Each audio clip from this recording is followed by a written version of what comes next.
एक लड़की जिसका नाम स्नेहा था।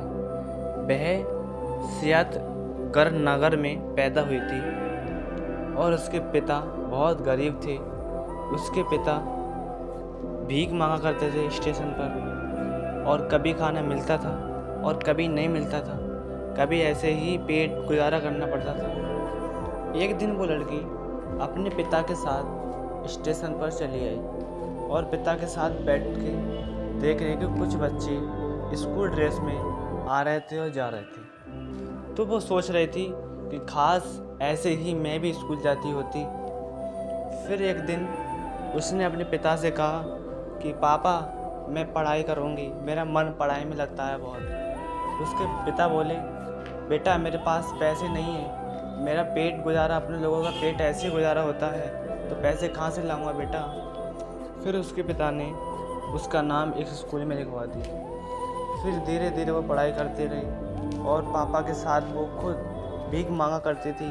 भीख से ही पैसे इकट्ठा करके पढ़ाई करती थी और अपने घर का खर्चा चलता था। और ऐसे ही रोटी कभी मिलती थी तो कभी नहीं मिलती थी, और वो धीरे धीरे अपनी पढ़ाई पूर्ति करती गई। और एक दिन उसने नीट के एग्ज़ाम क्लियर किया और सरकारी मेडिकल इस कॉलेज में एडमिशन करवाया।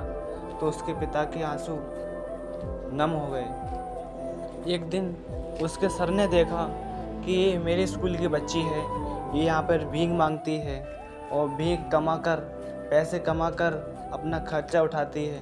तो उन सर ने उसकी सहायता की और वो पढ़ने में बहुत अच्छी थी, इसलिए सर ने उसको थोड़ी व्यवस्था करवाई उसकी। उन्होंने ही उसका खर्चा उठाया। एक दिन वो लड़की डॉक्टर बन गई और उसके पिता की आंखों में आंसू आ गए, और वो आंसू दुख के नहीं बल्कि सुख के थे। अगर आपने सपना देखा है तो उसे पूरा भी कर सकते हो, चाहे हालत कैसे भी हो। इस देश में स्नेहा जैसी लड़की आज भी हीरो है।